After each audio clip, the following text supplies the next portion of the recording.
தர்மிளா வணக்கம். தேர்தல் முடிவுக்கு பிறகு அதிமுகவில் மீண்டும் உட்கட்சி பூசல் என்பது தலை தூக்க தொடங்கியிருக்கிறது. கடந்த சில நாட்களாக நாம் பார்த்து வந்தோம். 2 பிளவாக அதிமுக பிளவுபட்டு எடப்பாடி பழனிசாமி தலைமையில் ஒரு அணியாகவும், அதே போன்று எஸ்.பி. வேலுமணி, சி.வி. சண்முகம் தலைமையில் ஒரு அணியாகவும் செயல்பட்டு வருகிறார்கள்.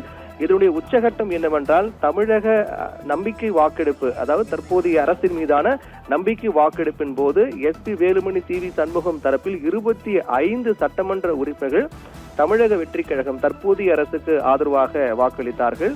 எடப்பாடி பழனிசாமி தலைமை 22 சட்டமன்ற உறுப்பினர்களும், எஸ்.பி. வேலுமணி சண்முகம் தரப்பில் 25 சட்டமன்ற உறுப்பினர்களும் என அதிமுக 2ஆக பிளவுபற்றக்கூடிய நிலையில்தான் 25 எம்எல்ஏக்கள் ஒரு அணியாக செயல்பட்டு வரக்கூடிய சி.வி. சண்முகம் தரப்பினர் தமிழக வெற்றி கழகத்துக்கு முழுமையாக தங்கள் ஆதரவை தெரிவிக்கின்றோம் என்று தெரிவித்து, தொடர்ந்து அதற்கான காரணங்கள் என்ன, அதிமுக பின்னடைவுக்கான காரணங்கள் என்ன, தொடர்ந்து அதிமுக எடப்பாடி பழனிசாமி தலைமையில் தோல்வியை சந்தித்து வருகிறது, அதற்கான காரணங்கள் என்ன என்று அவர்கள் தொடர்ந்து செய்தியாளர் சந்திப்பின் மூலமாக அதற்கு தெரிவித்து வந்தார்கள். ஒட்டுமொத்தமாக தமிழக வெற்றி கழகத்துடன் கூட்டணி அமைத்திருந்தால் மிகப்பெரிய வெற்றி பெற்றிருக்கலாம் என்றும், ஆனால் அந்த வாய்ப்பை எடப்பாடி பழனிசாமி நழுவிவிட்டார் என்றெல்லாம் கூட தொடர்ந்து எடப்பாடி பழனிசாமி மீது குற்றம் சாட்டி வந்தார்கள். அதற்கு பிறகு 25 சட்டமன்ற உறுப்பினர்கள், எஸ்.பி. வேலுமணி, சி.வி. சண்முகம் தலைமையில் செயல்பட்டு வரக்கூடிய 25 சட்டமன்ற உறுப்பினர்கள் தமிழக வெற்றி கழகத்தினுடைய தலைவரும் முதலமைச்சருமான விஜய் அவர்களை நேரில் சென்று சந்தித்தார். சி.வி. சண்முகம் அவர்களுடைய தரப்பினரை முதலமைச்சர் விஜய் நேரில் சென்று சந்தித்தார். இது இந்த விவகாரத்தில் மிகப்பெரிய ஒரு திருப்பு முனையாக பார்க்கப்பட்டது. அந்த அடிப்படையில் தான் 25 சட்டமன்ற உறுப்பினர்களும் தமிழக வெற்றி கழகம் தற்போதைய அரசுக்கு ஆதரவு தெரிவித்து அந்த நம்பிக்கை வாக்கெடுப்பிலும் அவர்கள் தற்போதைய அரசுக்கு ஆதரவாக வாக்களித்தார்கள். இந்நிலையில் தான் அவர்கள் தரப்பில் பொறுத்தவரையில் அமைச்சரவையில் இடம்பெற வேண்டும் என்பது அவருடைய நோக்கமாக இருந்தது என்பது அனைவருக்கும் தெரிந்த ஒன்றுதான். அவருடைய பேட்டிகளாக இருக்கட்டும், அவருடைய செயல்பாடுகள் என அனைத்துமே அதுதான் வெளிப்படுத்தியது. நாம் தமிழக வெற்றி கழகத்தோடு கூட்டணி வைத்திருந்தால் தற்போது நம்முடைய ஆட்சி தான் இருந்திருக்கும், அமைச்சரவையெல்லாம் நாம தான் இருந்திருப்போம் என்றெல்லாம் கூட அவர்கள் தொடர்ந்து வந்தார்கள். அப்படி பார்க்கும்போது அவர்கள் நோக்கம் என்பது தமிழக வெற்றி கழகத்துக்கு ஆதரவு கொடுத்து அதன் மூலமாக அமைச்சரவை இடம்பெற வேண்டும் என்பதான். கிட்டத்தட்ட ஒரு 8 பேர் 25 சட்டமன்ற உறுப்பினர் இருக்கக்கூடிய நிலையில் சி.வி. சண்முகம், எஸ்.பி. வேலுமணி உள்ளிட்ட ஒரு 8 பேர் அமைச்சரவையில் பங்கு பெற வேண்டும் என்பது அவருடைய நோக்கமாக இருந்தது. அதையொட்டி அவருடைய செயல்பாடுகள் எல்லாம் இருந்தது. ஆனால் தற்போது அமைச்சரை விரிவாக்கம் மூலமாக கிட்டத்தட்ட 33 எம்எல்ஏக்கள் அமைச்சர்களாக பொறுப்பேற்றுக் கொண்டார்கள். அதையும் தாண்டி இன்னும் 2 அமைச்சரவை இன்னும் 2 பேர் இணைவதற்கான வாய்ப்பு, அதுவும் இந்திய யூனியன் முஸ்லிம் லீக் மற்றும் விசிக ஆகிய 2 கட்சிகளுக்கு ஒதுக்கப்பட வாய்ப்பு இருப்பதாக கூறப்பட்ட நிலையில் கிட்டத்தட்ட முழுமையாக அமைச்சரவை என்பது நிறைவு பெற்று விட்டது. ஒரு முழு அமைச்சரவையும் தயாராகிவிட்டது. இப்படி இருக்கிற சூழ்நிலையில் தான் அமைச்சரவையில் பங்கு பெற வேண்டும் என்று எதிர்பார்த்திருந்த எஸ்.பி. வேலுமணி, சி.வி. சண்முகம் தரப்பினருக்கு இது மிகப்பெரிய ஏமாற்றத்தை கொடுத்திருக்கிறது.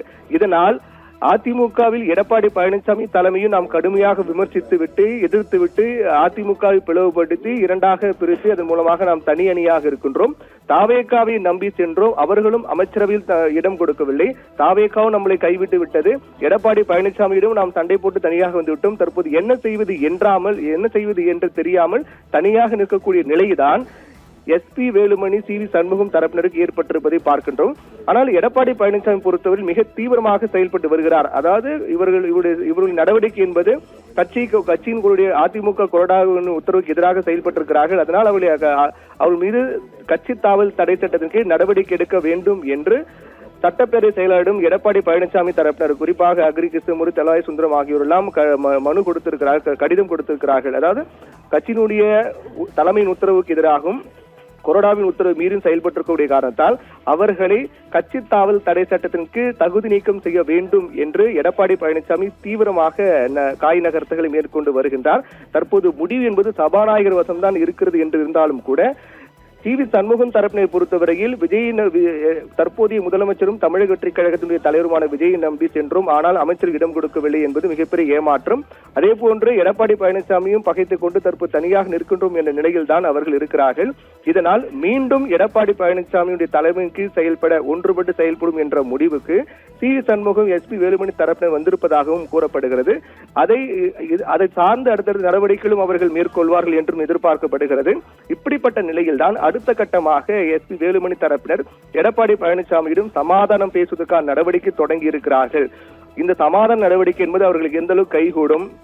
ஒருவேளை ஏற்கனவே எடப்பாடி பழனிசாமி தெரிவித்திருந்தார், கட்சிக்கு துரோகம் இழைத்தவர்கள் மீண்டும் அதை திருத்திக் கொண்டு மனம் வருந்தி கட்சியில் வந்தால் மீண்டும் சேர வந்தால் தாய் உள்ளத்தோடு அவர்கள் ஏற்றுக்கொள்ள தயாராக இருக்கின்றோம் என்றெல்லாம் எடப்பாடி பழனிசாமி தெரிவித்திருந்தார். அந்த அடிப்படையில் மீண்டும் சி.வி. சண்முகம் தரப்பினர் அதிமுக, அதாவது எடப்பாடி பழனிசாமி தலைமைக்கு செயல்பட வந்தார்கள் என்றால் அதை எடப்பாடி பழனிசாமி தரப்பினர் அதை ஏற்றுக்கொள்வதற்கான வாய்ப்பு அதிகமாக இருப்பதாக கூறப்படுகிறது.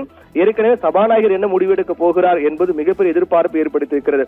ஒருவேளை எடப்பாடி பழனிசாமி சம்மதம் தெரிவித்து விட்டால், சி.வி. சண்முகம் தரப்பினர் அதிமுகவில் மீண்டும் எடப்பாடி பழனிசாமி தலைமைக்கு இணைந்து செயல்பட்டால் சபாநாயகரிடம் கொடுக்கப்பட்ட புகார் என்பது திரும்ப பெறப்படும். இதனால் மீண்டும் அதிமுக பழையபடி ஒற்றுமையாக இருந்து செயல்பட வாய்ப்பு இருக்கிறது.